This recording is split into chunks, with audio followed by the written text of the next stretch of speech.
Welcome back ओम Krishna academy में आप सभी का स्वागत है। मैं प्रेम आप सभी लोगों का स्वागत करता हूं। चलिए, साइंस का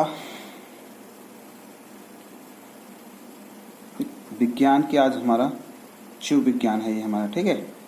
जीव विज्ञान का हमारा ये लेक्चर नंबर 2। लेक्चर नंबर 2 में हम पढ़ेंगे जीवन की उत्पत्ति और उत्विकास। अगर जीवन की उत्पत्ति और उत्विकास की अगर हम बात करें तो जीवन की उत्पत्ति का जो सिद्धांत है वह 4 या 5 भागों में बांटा जा सकता है।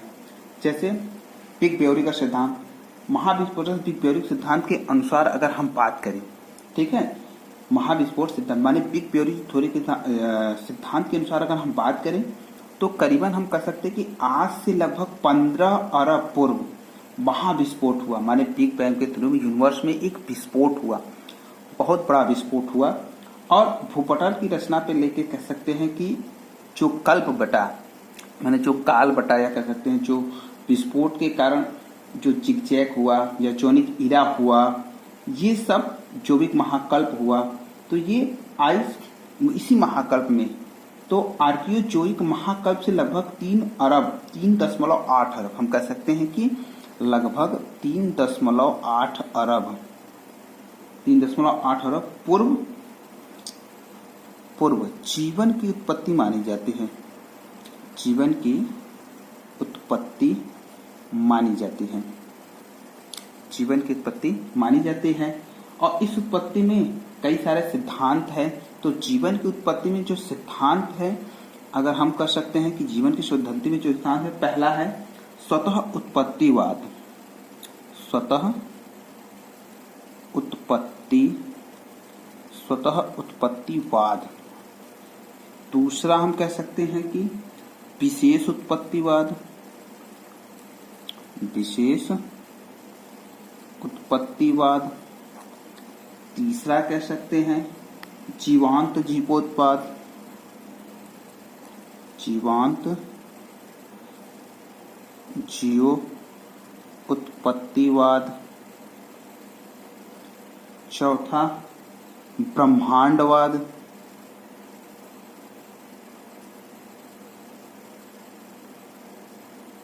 ब्रह्मांडवाद। और पांचवा कह सकते हैं कि रासायनिक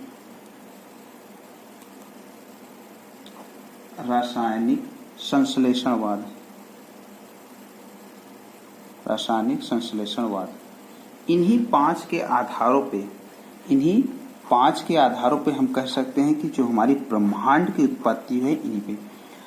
और ये जो बिग ब्योरी सिद्धांत है, ठीक है, इसके अनुसार हम कह सकते हैं कि 15 अरब वर्ष पूर्व पृथ्वी की जो उत्पत्ति है वह मानी जाती है। जो पृथ्वी की उत्पत्ति है मानी जाती है लगभग 15 अरब वर्ष पूर्व। तो इसी कड़ी में आगे तो हम अगर पहला देखें कि स्वतः उत्पत्तिवाद क्या कहता है, तो स्वतः उत्पत्तिवाद जो हमारा कहता है कि ब्रह्मांड की उत्पत्ति जो हुई है वह स्वतः ही हुई है। इसमें कह सकते हैं कि सर्वप्रथम स्वतः उत्पत्तिवाद की अगर कह सकते हैं कि अगर स्वतः उत्पत्तिवाद का अगर समर्थन की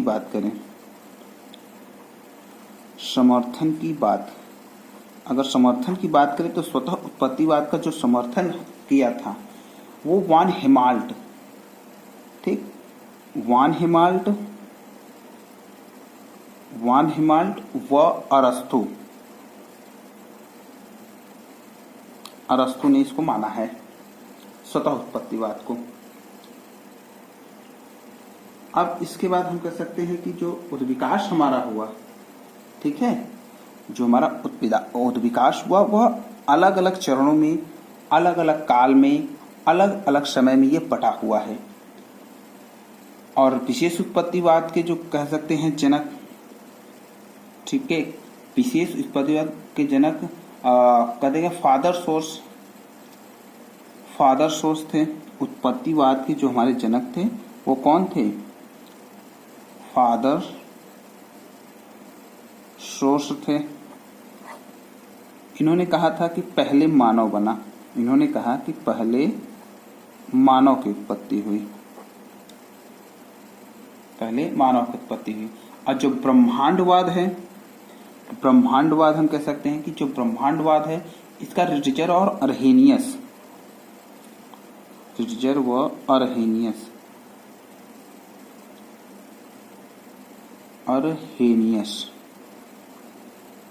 रिटजर और अर्हेनियस ने इसका समर्थन किया। ठीक। और रासायनिक संश्लेषणवाद, रासायनिक संश्लेषणवाद का जो कह सकते हैं कि जनक या कह सकते हैं इसका सिद्धांत जो मान किया वो अपरेनियन ओपेरिन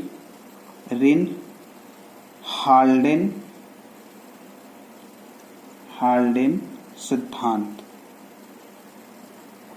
माने ऑर्पेने हाल्डेन ने इस सिद्धांत को कहा, या इसे हम कह सकते हैं कि इसे कह सकते हैं कि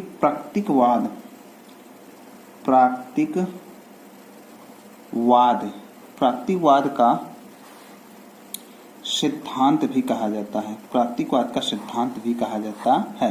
रासायनिक संश्लेषणवाद के सिद्धांत को प्राकृतिकवाद का सिद्धांत भी कहा जाता है। ठीक। ये रूसी वैज्ञानिक थे ओपेरियन व हाल्डेन। ठीक है, ओपेरियन और हाल्डेन ये कहाँ के वैज्ञानिक थे? ये रूसी के वैज्ञानिक थे, रूस के वैज्ञानिक थे। कहाँ के वैज्ञानिक थे? रूस के। और इन्होंने रासायनिक क्रिया किया पदार्थ और ऊर्जा। सबसे पहले इन्होंने किसमें देखा? कह सकते हैं कि सबसे पहले इन्होंने जो सेल खोजी वो प्रोकैरियोटिक सेल खोजी। तो अब इसके बाद रासायनिक संश्लेषणवाद में के जो रूस के वैज्ञानिक थे, ठीक है, रूस के जो वैज्ञानिक थे ओपेरियन, इन्होंने 1924 में कह सकते हैं कि 1924 में जो अपनी बुक एक इन्होंने लिखी ओरिजिन ऑफ लाइफ,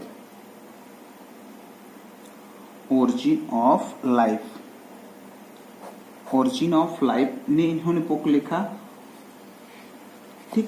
इस सिद्धांत को स्टेलन और मिलर नामक वैज्ञानिक कुछ हद तक कह सकते हैं कि एक वैज्ञानिक हैं स्टेलन मिलर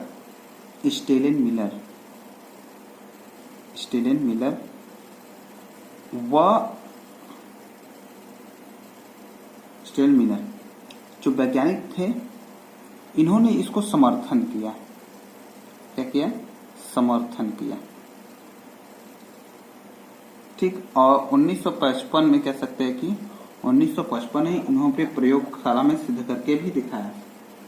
हाल्डेन ने इस सिद्धांत का भी प्रतिपादन किया, हाल्डेन ने। ठीक। अब ये जो सिद्धांत है जीवन की उत्पत्ति का सिद्धांत, माने स्वतः उत्पत्तिवाद, विशेष उत्पत्तिवाद, रासायनिक उत्पत्तिवाद, जीवांत जीवोत्पाद और ब्रह्मांडवाद, ये जो सिद्धांत है इन्हीं सिद्धांत पे जीवन की उत्पत्ति का विकास माना जाता है। अब जो हमारा उद्विकास होता है, ठीक है, हमारा जो उद्विकास होता है ये तो जीवन की उत्पत्ति और उद्विकास। अगर हम उद्विकास की बात करें,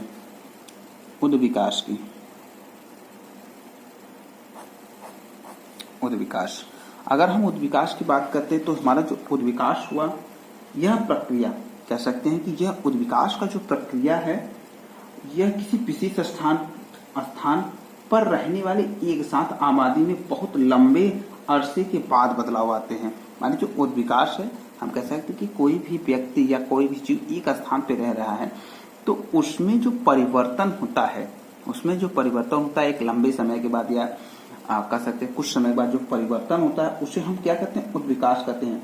यह परिवर्तन जो होता है क्या है? आधुनिक परिवर्तन होता है। माने समय दर समय ये परिवर्तन बदलते रहते हैं। और इसका जो होता है कि पीढ़ी दर पीढ़ी हम कर सकते हैं, पीढ़ी दर पीढ़ी ये क्या रहता है? बदलता रहता है। माने इसमें कुछ न कुछ थोड़े बहुत परिवर्तन होता है। जैसे इसमें उद्विकास की बात करें तो इसमें कुछ वैज्ञानिक है, जैसे पहला हम पढ़ेंगे लैमार्कवाद, दूसरा पढ़ेंगे डार्विनवाद, तीसरा हम पढ़ेंगे उत्परिवर्तन,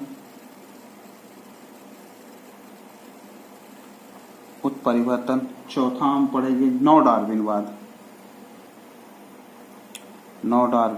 वाद, कह सकते हैं लैमार्कवाद, डार्विनवाद, परिवर्तन। ये 4 हमारे जो हैं कि मेन वैज्ञानिक हैं। और इन्होंने जो किया कि अलग अलग प्रजातियों के विषय में बताया, अलग अलग कह सकते जीवों के विषय में बताया, और अलग अलग इन्होंने अपना पहला किया। अगर हम जैसे लैमार्कवाद की बात करें, इसमें हमने पहले कहा लैमार्कवाद, ठीक है। अगर हम लैमार्कवाद की चर्चा करेंगे तो कह सकते हैं कि जो लैमार्कवाद थे ये फ्रांस के रहने वाले थे। कहाँ के थे? पहले तो ये जान लीजिए कि लैमार्कवाद कहाँ के थे? फ्रांस के रहने वाले थे। तो इसका मतलब फ्रांस के वैज्ञानिक थे, माने फ्रांस के वैज्ञानिक, फ्रांस के वैज्ञानिक हम कह सकते कि ये कहाँ के थे? फ्रांस के वैज्ञानिक थे। और इन्होंने सबसे पहले जो उदाहरण लिया वो किस पे लिया? जिराफ पर लिया। पहला प्रयोग इन्होंने किस पे किया? जिराफ को किया। और लैमार्कवाद ने जो फ्रांस के वैज्ञानिक थे, इन्होंने अपनी जो पुस्तक एक लॉन्च की थी 1809 में। 1809 में इन्होंने एक अपनी पुस्तक लॉन्च की, जो अपनी पुस्तक जो फिलोसोफिक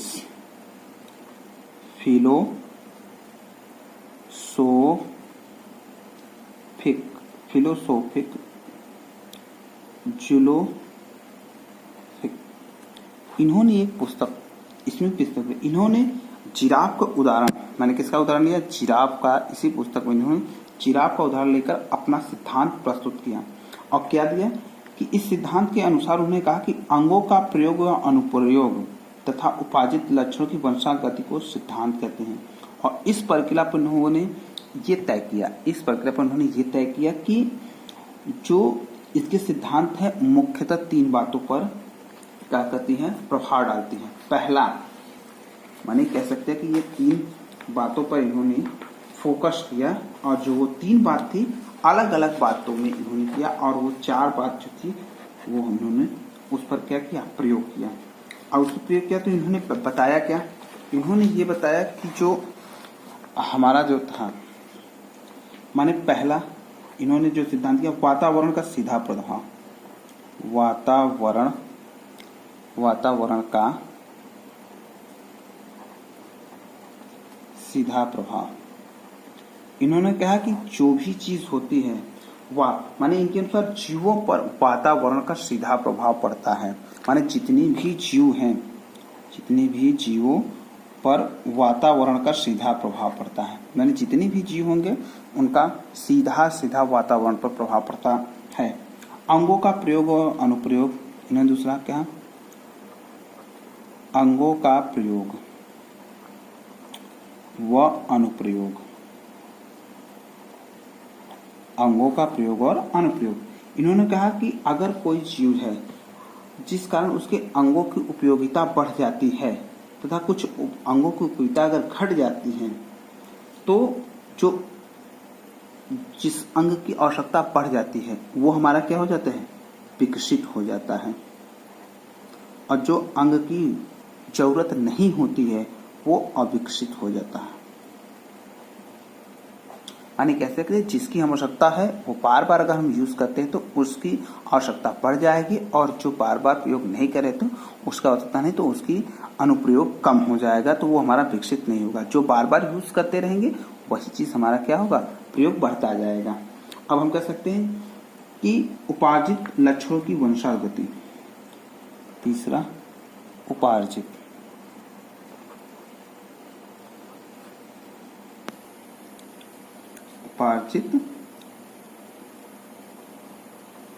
लक्षणों की वंशागति, उपार्जित लक्षणों की वंशागति। इसके अनुसार अगर कोई भी जीव है, ठीक, नए गुणों को, जब नए गुणों को क्या करता है? नए गुणों को उपार्जित करता है, माने प्राप्त करता है, को प्राप्त करता है, तो उसका यह गुण,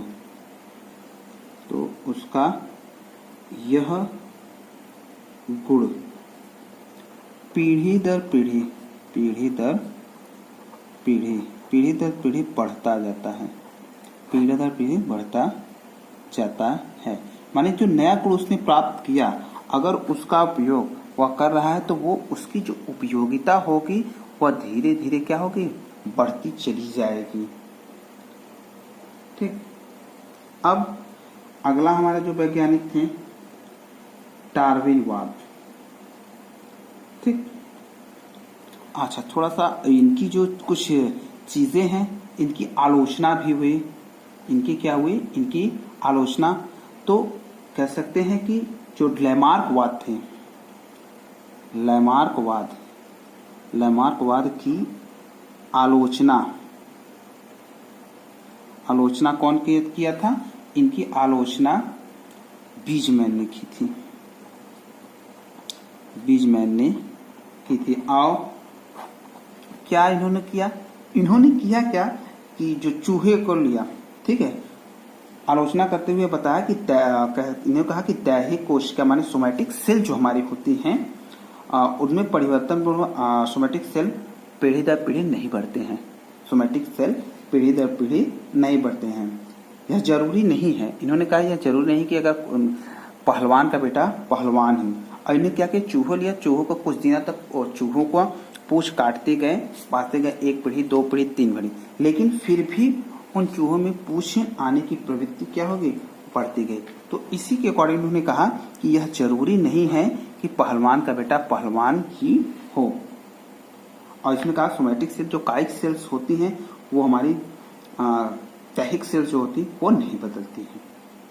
और डार्विनवाद।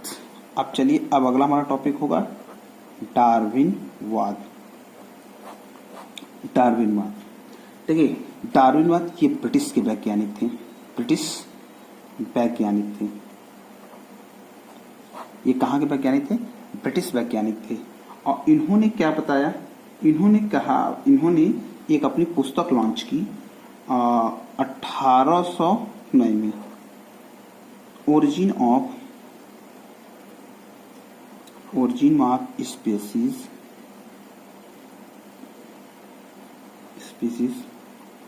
By natural section.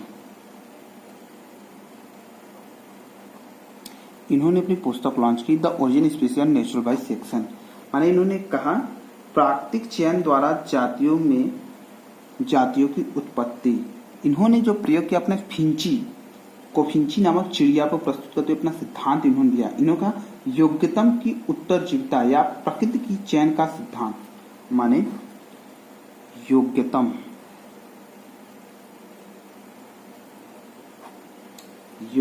की उत्तरजीविता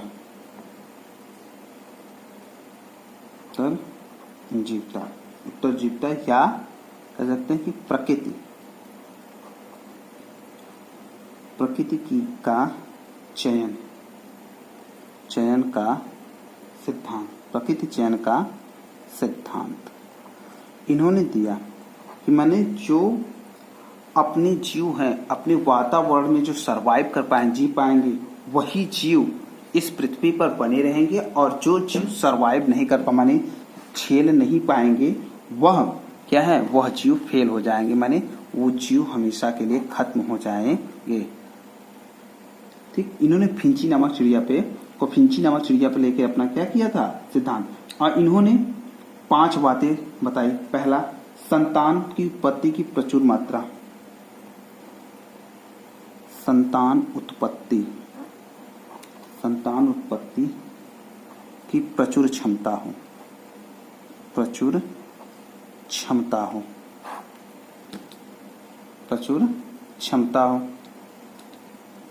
जीवन के लिए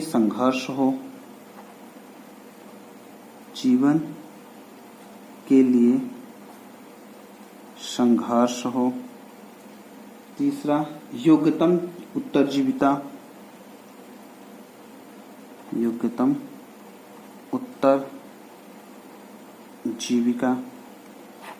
उत्तरजीविता हो, विभिन्नताएं, चौथा कर सकते हैं विभिन्नताएं एवं आनुवंशिकता।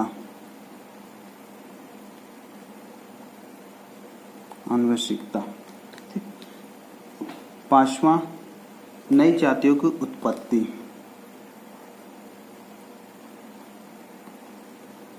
नई जातियों की उत्पत्ति, इन्होंने यही 5 सिद्धांत प्रस्तुत किया और इसी पे सारा अपना जो निर्णय है कह सकते हैं कि दिया। ठीक, पहले संतान, माने गौतम की जीवित में संतान उत्पत्ति करने की प्रचुर क्षमता हो, माने अपनी जैसी संतान उत्पत्ति करता हो वह। जीवन के लिए संघर्ष होना आवश्यक है। योग्यतम उत्तर जीविता, माने आप सर्वाइव करने के लिए रहने चाहिए। विभिन्नताएं हो आनुवंशिक में और नई जातियों की उत्पत्ति हो। भोजन आदि सीमित मात्रा के बाद, कह सकते हैं कि भोजन आदि की सीमित मात्रा के बाद जो उत्पत्ति होती है वो होती है संख्या में अपनी गुणोत्तर मात्रा में वृद्धि करें।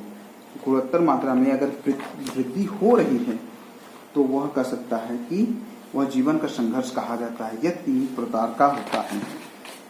माने भोजन आदि की सीमित मात्रा के बाद भी, माने भोजन और पानी जो है उसकी मात्रा सीमित है, फिर भी उसमें अपनी जो संख्या की वृद्धि करें तो उसे हम ज्योमेट्रिक वृद्धि रेट कहते हैं। माने जीवन का संघर्ष कहा जाता है। उसे क्या कहा जाता है? जीवन का संघर्ष। जीवन का संघर्ष कहा जाता है। इसे हम जीवन का संघर्ष कह सकते हैं। अब जो जीवन का संघर्ष है वो क्या 3 प्रकार से हो सकता है। पहला, वातावरणीय संघर्ष। वातावरणीय संघर्ष, अंतरजातीय संबंध,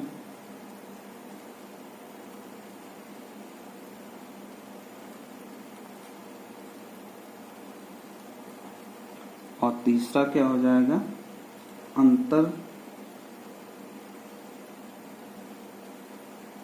अंतराजातीय संघर्ष।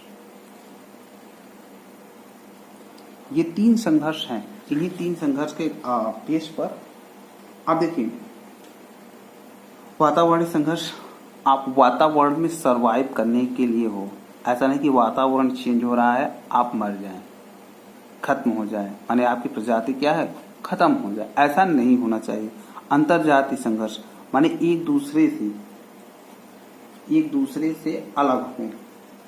जीवन के संघर्ष में केवल फिट रहना ही जीवित नहीं, योग्यतम कह सकते हैं कि जो जीवन की योग्यता होती है, उत्तरजीविता होती है, वह पूरी प्रक्रिया नेचुरल सिलेक्शन पे कह सकते हैं कि प्रकृति वर्ण पे निर्भर करती है।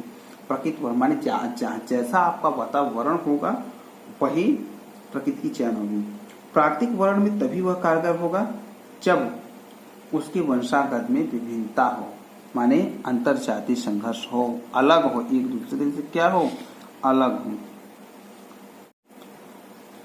अंतरजातीय माने एक दूसरे से क्या हो, अलग हो। एक दूसरे से अगर अलग हैं तो वो क्या होंगे, अलग दिखेंगे।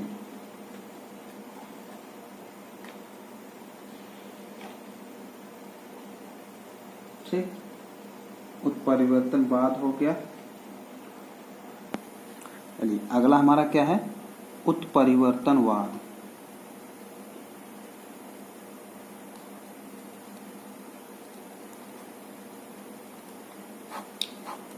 अगर उत्परिवर्तनवाद के विषय में हम बात करें तो जो हमारा उत्परिवर्तन है, ठीक है, इसके जो सिद्धांत के प्रतिपादक हैं वो जो हम कह सकते हैं ह्यूगो डी ब्रीज हैं। इस सिद्धांत के प्रतिपादक यही थे, ह्यूगो डी ब्रीज हैं। इन्होंने जीन के स्तर पर वातावरण में जो परिवर्तन होता है, किसके स्तर पर, जीन के स्तर पर, जीन के स्तर पर जो वातावरण में परिवर्तन हो, वर्ण में परिवर्तन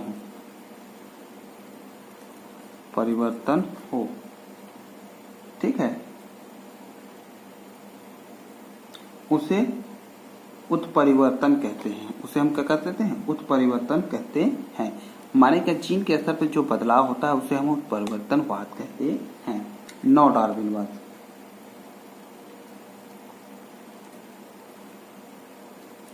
नौ डार्विनवाद की अगर हम बात करें तो 19वीं शताब्दी में, कौन शताब्दी, 19वीं शताब्दी के प्रारंभ में जो हॉलैंड के एक वैज्ञानिक थे डिवीज और जर्मनी की कोलेसन और ऑस्ट्रिया के सीमेंट द्वारा, ठीक, मेंडल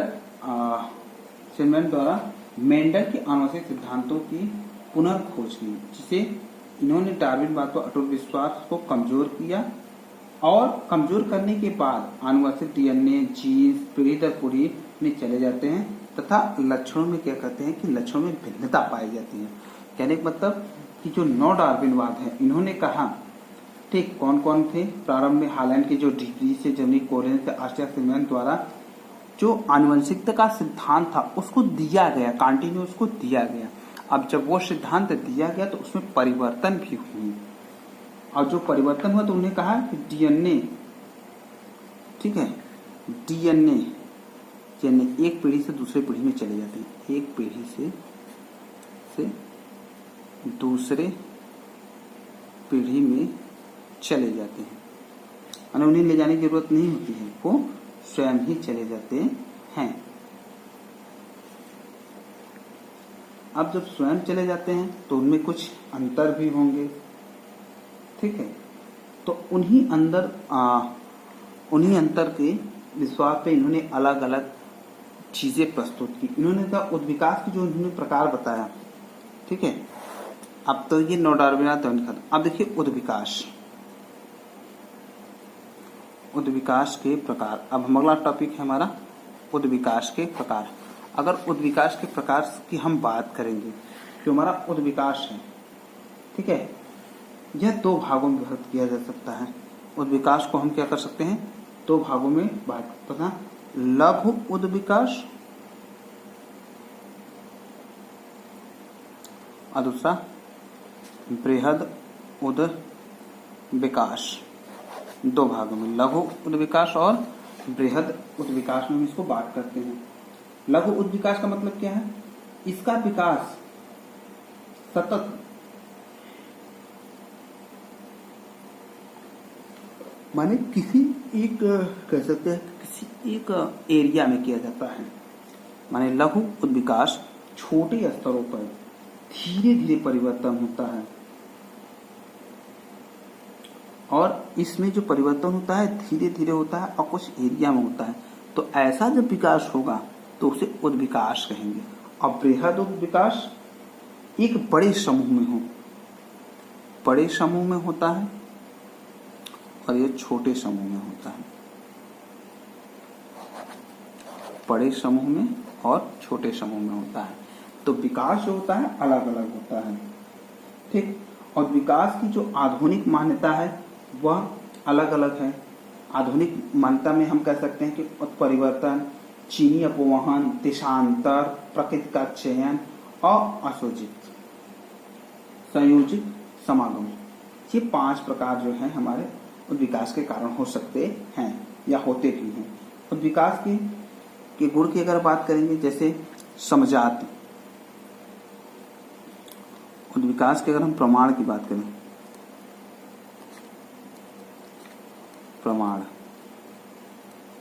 अगर प्रमाण के उद्विकास के अगर प्रमाण की बात करें हम, तो देखिए आप देख सकते हैं पहले समजात अंग।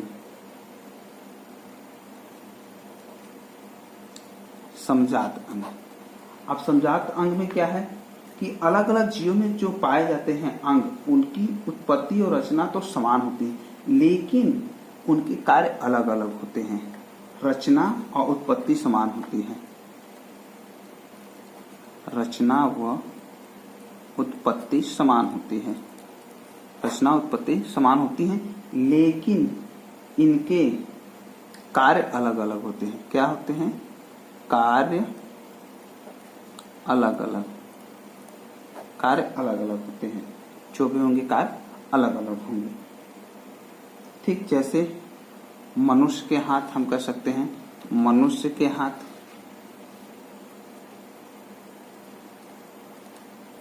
मनुष्य के हाथ, पक्षियों के अंग, सॉरी, मनुष्य के हाथ, चमगादड़ के पंख, चमगादड़ के पंख, ये हो गए चमगादड़ के पंख। तो इनकी कार्य रचना समान है, रचना और उत्पत्ति समान है, लेकिन कार्य अलग अलग है। जब ऐसा होगा तो ऐसे अंग हमारे कैसे अंग कहलाते हैं? ऐसे अंग जो है हमारे समजात अंग कहलाते हैं। अब समवृत्ति अंग, समवृत्ति अंग, अगर समवृत्ति अंग की बात करेंगे, ठीक है, अलग अलग जीवों में पाए जाने अंग जिनके कार्य तो समान होते हैं, माने कार्य समान होंगे। क्या होंगे? कार्य समान होंगे। समवृत्ति अंग में कार्य समान होंगे, बट उनकी उत्पत्ति की बात करें तो उत्पत्ति हमारी भिन्न होगी। उत्पत्ति हमारी क्या होगी? उत्पत्ति भिन्न होगी। माने समजात अंग में रचना उत्पत्ति समान होगी लेकिन कार्य अलग होंगे, लेकिन समवृत्ति अंग में कार्य अलग होंगे और उत्पत्ति भिन्न भिन्न होगी। अब इसमें रचना उत्पत्ति समान थी लेकिन इसमें रचना उत्पत्ति भिन्न हो जाएगी और कार्य समान होंगे। तो ऐसे जो अंग होंगे हमारे, कौन से क्या अंग हैं? समजात अंग। जैसे अगर समजात अंग में हमारा क्या क्या हो सकता है? चमगादड़ के पंख हो सकते हैं, चमगादड़ के पंख,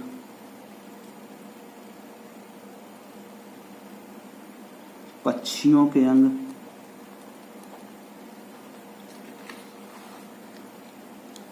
पक्षियों के अंग, पक्षियों के अंग, और हम कह सकते हैं कीट पतंगों के पंख, कीट पतंगों के पंख। ये सब कार्य, अब देखिए इनके कार्य समान है लेकिन उत्पत्ति जो क्या है अलग अलग होती है। अवशेषी अंग, इसमें अगला एक टॉपिक पढ़ेंगे उद्विकार में, अवशेषी अंग। अवशेषी अंग, अवशेषी अंग की अगर हम बात करें तो हमारा जो अवशेषी अंग है, ठीक है, हमारा जो अवशेषी अंग है, जब तक उस अंग का उपयोग होता है वो हमारे अंग पाए जाते हैं, और नहीं तो वो हमारा विलुप्त हो जाते हैं या अवशेष बचे रहते हैं। जीव में पाए जाने वाले अंग जिनके कह सकते हैं कि जो पूर्वज हमारे थे उनमें उपयोगिता अधिक थी, उनमें उपयोगिता अधिक थी, लेकिन ठीक, लेकिन वो लुप्त हो गए, विकसित हो गए, उनकी उपयोगिता समाप्त हो गई। तो अब वो क्या हो गए? वो हमारे अवशेषी अंग हो गए। क्या हो गए? अवशेषी अंग।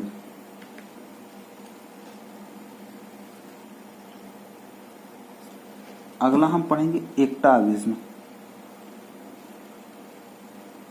एकटाविज्म पहला था, दूसरा, तीसरा। एकटाविज्म,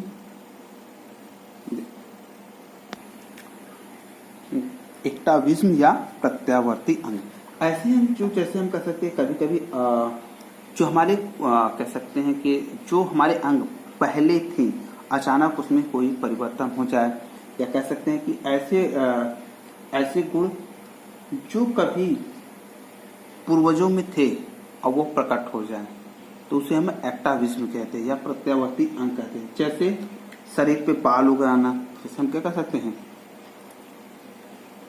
शरीर पर बाल उग आना, शरीर पर बाल उग आना, छोटी पूंछ उग आना, छोटी पूंछ उग आना, कान हिलाने की क्षमता विकसित होना, कान हिलाने की क्षमता विकसित होना, विकसित होना। तो ये सब जो है एक्टाविज्म या प्रत्यावर्ती अंग कहलाते हैं। अगला हमारा है एक्टाविज्म के बाद हम करेंगे संयोजन कड़ियां।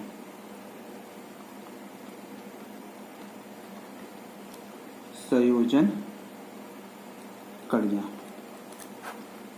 पांचवा संयोजन कड़ी। देखिए संयोजन कड़ियां क्या होती है? कनेक्टिंग लिंक्स, इसको इंग्लिश में कहते हैं कनेक्टिंग लिंक। कुछ जातियों में जैसे अंग कुछ कम विकसित होते हैं, कह सकते हैं कुछ ऐसे जाति हैं या कुछ ऐसे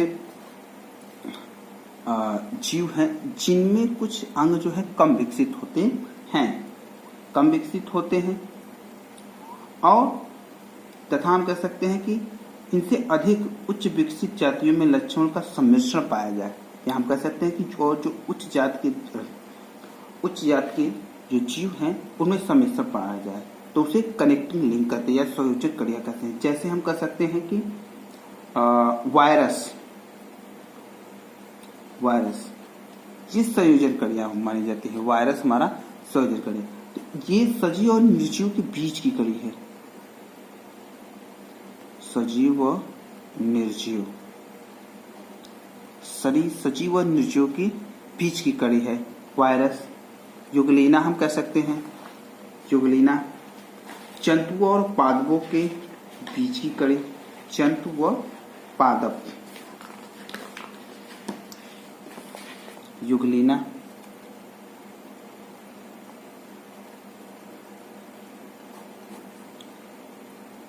जंतु व पादप के बीच की कड़ी, युगलीना। आर्कियोप्टिस या जीवाश्म पक्षी, जीवाश्म पक्षी जैसे पक्षियों और सरीसृप के बीच की कड़ी, पक्षी व सरीसृप के बीच की कड़ी।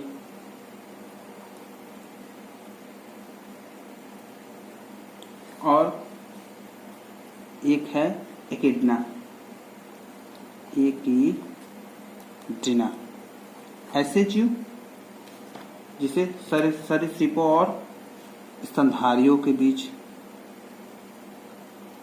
सरीसृपों व स्तनधारियों के बीच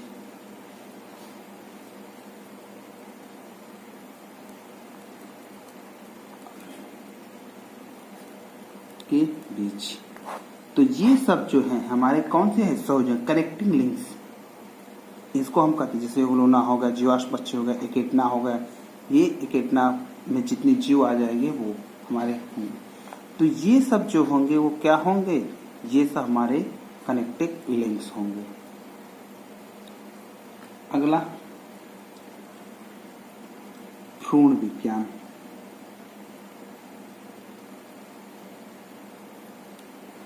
एक टॉपिक है हमारा भ्रूण विज्ञान। इसमें देखिए भ्रूण विज्ञान की अगर बात करें, प्रत्येक जीव अपनी भ्रूण अवस्था के दौरान अपने विकास के क्रम में जो अपनी जाति होता है उसकी क्रम को दोहराता है, माने अपने क्रम को वो क्या करता है, दोहराता है।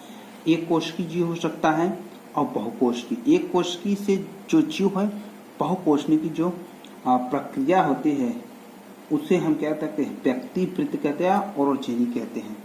क्या कहते हैं, जीवन की जो हमारी उत्पत्ति होती है, हमारे जीवन की जो उत्पत्ति होती है वह प्रारंभिक एक कोशिकी से होती है और यह एक कोशिकी से प्रमाण से बढ़ता हुआ जाता है, बढ़ता जाता है।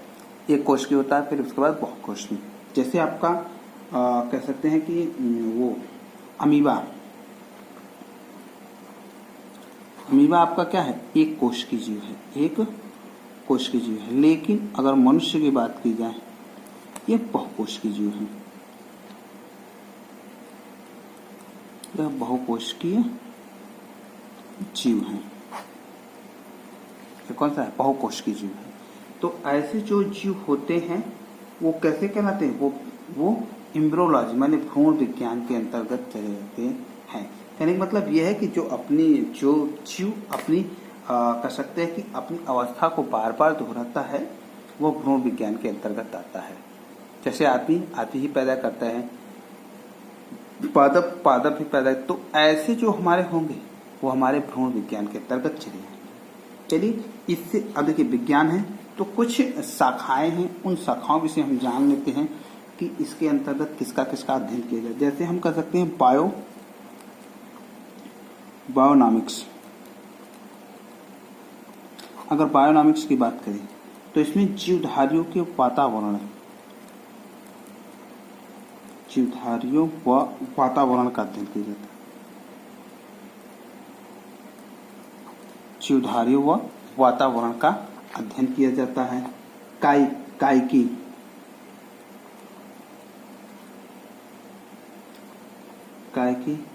जीवधारियों कह सकते हैं कि जीवधारियों के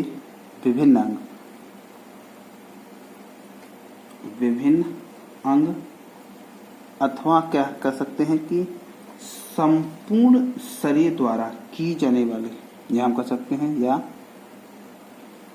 संपूर्ण शरीर द्वारा की जाने वाली संपूर्ण शरीर के द्वारा की जाने वाली क्रियाविधि वो कायिकी के अंतर्गत है। आनुवंशिकी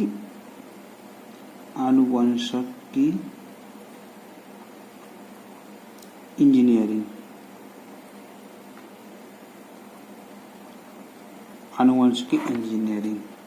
ठीक, जेनेटिक इंजीनियरिंग आनुवंशिक पदार्थों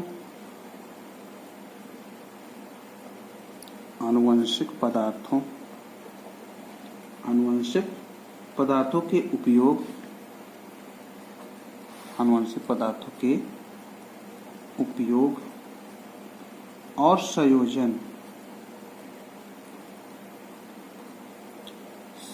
द्वारा नए आनुवंशिक लक्षणों वाले जीवधारियों का निर्माण करते हैं।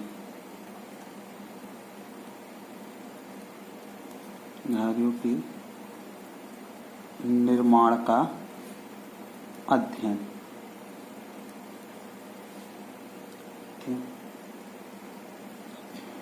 पहला आपका बायोनॉमिक्स हो गया, दूसरा कायिकी, तीसरा आनुवंशिकी, चौथा जैव भौतिकी।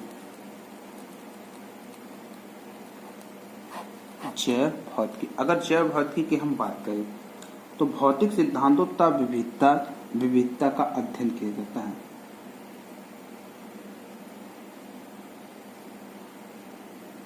भौतिक सिद्धांतों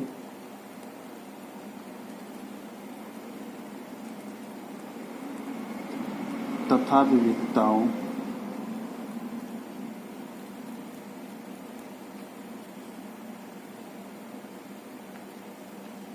के आधार पर जैविक क्रियाओं का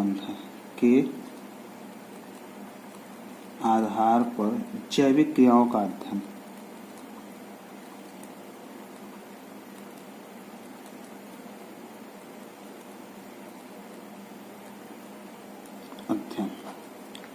पांचवा जैव सांख्यिकी।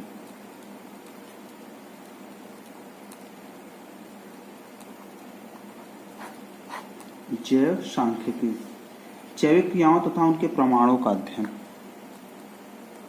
जैविक क्रियाओं और उनके प्रमाणों का अध्ययन किया जाता है। प्रमाणों का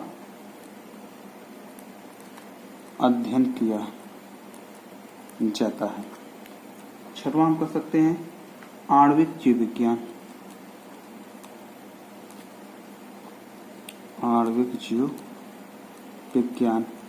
अगर आणविक जीव विज्ञान की हम बात करें तो आणविक जीव विज्ञान जीवधारियों का रासायनिक अध्ययन का अध्ययन।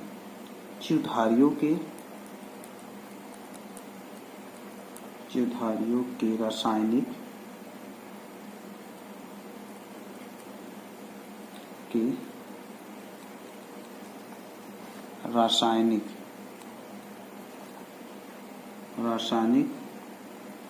स्तर का अध्ययन। तो जीवधारियों माने आणविक जीव विज्ञान में जीवधारियों के रासायनिक स्तर का अध्ययन किया जाता है। जैव रसायन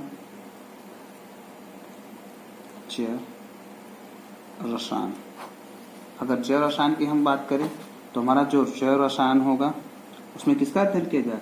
जैव रसायन में जीवधारियों के रासायनिक संगठन, रासायनिक घटकों तथा रासायनिक प्रक्रियाओं का अध्ययन किया है। माने जीवधारियों के रासायनिक घटन,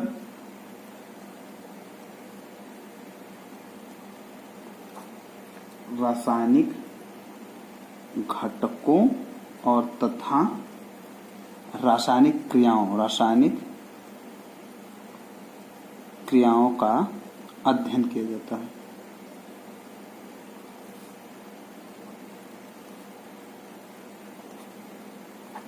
ये चीज ठीक है, रासायनिक घटकों तथा रासायनिक क्रियाओं का अध्ययन किया जाता है जैव रसायन में। सूक्ष्म जैव की माइक्रोबायोलॉजी, सूक्ष्म जीवों का अध्ययन, सूक्ष्म जैव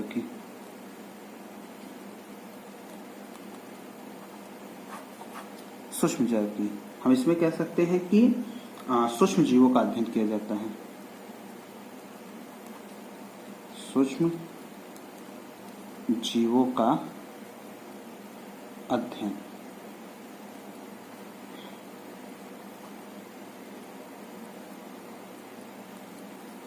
माने सूक्ष्म जगत में सूक्ष्म जीवों का अध्ययन किया जाता है। जितने भी हमारे छोटे छोटे माइक्रो कह सकते हैं कि छोटे छोटे जीव हैं, उनका अध्ययन किया जाता है। जेरेंटोलॉजी, अगला हमारा है जेरेंटोलॉजी।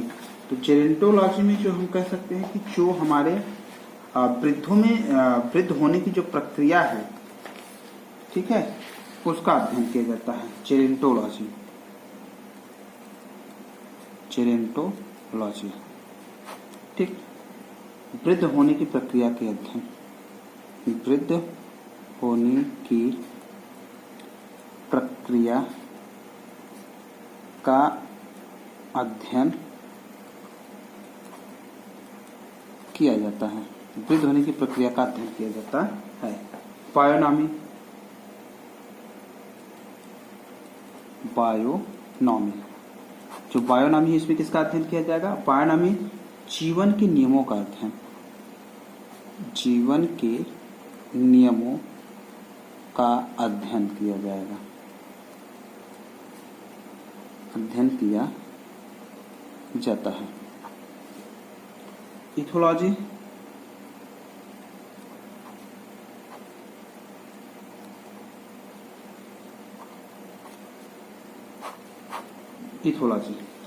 इथोलॉजी को मानव व सभी जंतुओं के व्यवहार का अध्ययन, मानव व सभी जंतुओं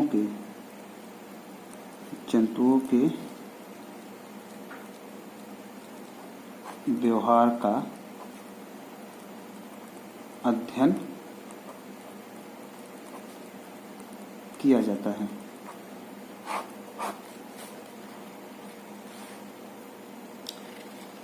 तो आज की जो हमारी क्लास होती है, यहीं पे हमारी क्लास आज की फिनिश होती है। अब फिर हम मिलते हैं अगले क्लास में। अगला जो हमारा टॉपिक होगा वो हमारा टॉपिक होगा कोशिका। अगली जो हमारी टॉपिक होगी वो होगी कोशिका, सेल। अब हम मिलते हैं अगले टॉपिक में, कोशिका, सेल। जो हमारा अगला टॉपिक होगा वो हमारा होगा सेल, कोशिका। अगले में हम चैप्टर में कोशिका का अध्ययन करेंगे। इसकी खोज किसने की थी, कौन सी छोटी छोटी इकाई होती हैं, कोशिका का सिद्धांत किसने दिया, कोशिका के सिद्धांत का अपवाद क्या होता है, इसकी कार्यात्मक इकाई क्या होगी, संरचनात्मक इकाई क्या होगी, जीवित कोशिका की किसने खोज की, कोशिका का सिद्धांत किसने दिया, इन सब के विषय में हम अगले क्लास में हम पढ़ेंगे। तो अगर मेरी क्लास आपको अच्छी लग रही है तो प्लीज लाइक और सब्सक्राइब जरूर कीजिए और इसको शेयर भी कीजिए, ताकि और लोगों को जानकारी हो सके मेरे इस चैनल के विषय में। तो आप लोगों से निवेदन है कि कृपया ज़्यादा से ज़्यादा लाइक और शेयर कीजिए। फिर मिलते हैं अगले टॉपिक पे। अगला हमारा जो टॉपिक होगा वो क्या होगा, कोशिका, सेल। अगली हमारी जो टॉपिक होगी वो कौन सी होगी, सेल। तो फिर मिलते हैं अगले वीडियो में। Okay, thank you.